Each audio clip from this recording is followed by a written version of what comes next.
Hi everybody. Follow up to the cat bite video. I got bit Friday evening, just after dark, and didn't make it to the doctor until Tuesday. And now I'm in the hospital. Tomorrow is going to be the second surgery that they are doing on my hand. And it's bad. It's like really seriously bad. I'm going to insert some photos of my hand at the end of this video. But if you don't have a strong stomach, you might not want to look at them. Because you can see bone and ligament. My hand is cut open from the middle index finger to my wrist. And the infection that it developed in 3 days, or 4 days, I don't know. I'm sorry. I'm on a bunch of morphine and Norco right now, so I'm kind of foggy-headed. But between Friday and Tuesday, the infection got so bad that it destroyed cartilage in my joint and destroyed the skin on the palm and the top of my hand. And they're talking skin grafts. They're talking potentially multiple more surgeries. And I thought that I should make this video so that you could all actually understand just how serious an unattended cat bite can be. Now, granted, this one is as bad as it is because the fang was buried up to the gum into the cartilage of the joint where my finger attaches to my hand. I kept it clean, alcohol, hydrogen peroxide, Neosporin, kept it bandaged. It still got so infected that, seriously, I should be being a stunt double in a zombie movie right now. It is that bad. And I nearly fainted whenever the doctor took the bandage off because he left it open to drain. This right here is called a wound vac, and like applies suction to clean the wound out and everything. I had no clue. I knew that cat bites could be bad.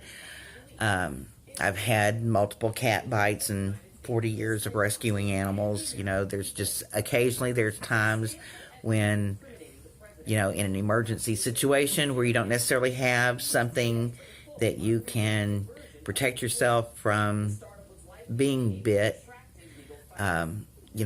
Like whenever I've aided animals that have been hit by cars and stuff like that, that, happens unexpectedly and I got bit. But all those times before, I managed to get to a doctor right away and got on antibiotics, and outside of it being kind of painful and inconvenient, and it costs money to go to a doctor. I healed up and there was no problems. This time, because the tags were bad on my car and I didn't want to break the law, I wouldn't drive myself to the doctor.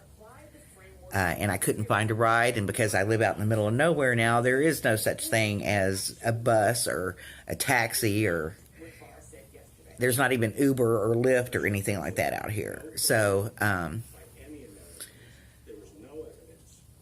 I would like to give you some advice, and if you ever get bit, go to a doctor immediately. And if you get bit in a joint, it doesn't matter, whatever it takes, get to a doctor immediately. Don't put it off. Don't wait any time at all. If you get bit in a joint, get your butt to a doctor. It is so important, because you do not want to have happen to you what has happened to me, because I'm going to be scarred for the rest of my life off of this. Really, if you have to take an ambulance and you don't have a ride, get yourself to a doctor, get on your antibiotics, and then figure out how to get home from there. Don't do what I did and go, oh, I don't want to break the law. I don't want to risk getting a ticket. Get the ticket. Get the ticket.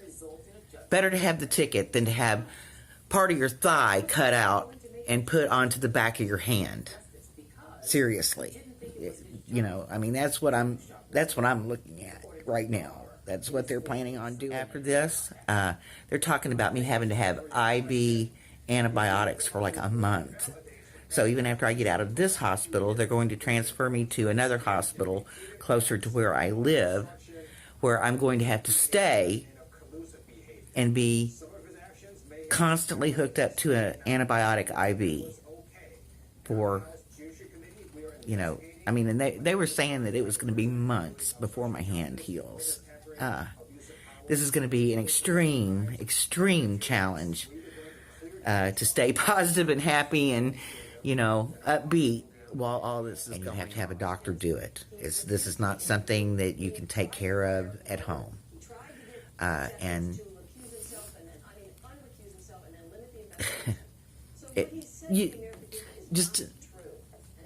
I don't want to say take my word for it, because I think that's kind of trite to say, you know, take my word for it. So take the picture's word for it that you're going to see that I'm going to put at the end of this. And just so you know, the kittens that I was bottle feeding and stuff, I found another rescue organization, and those kittens are safe and secure and are being well tended. I have a couple of neighbors that are watching my horse and the rest of the cats and my dog for me. But, you know, if you get bit, get to the doctor. If you have to drive illegally, you know, and just hope you don't get a ticket. And if you get a ticket, then you'll just have to figure out how to pay for it. Better to pay for a ticket than walk around with a piece of your thigh on the back of your hand for the rest of your life. You know what I mean? So, I'm so glad you're there. And if you're a subscriber, I'm so glad you're here. And if you just happen to stop to look at gross pictures, nice to meet you. And hope you enjoy it.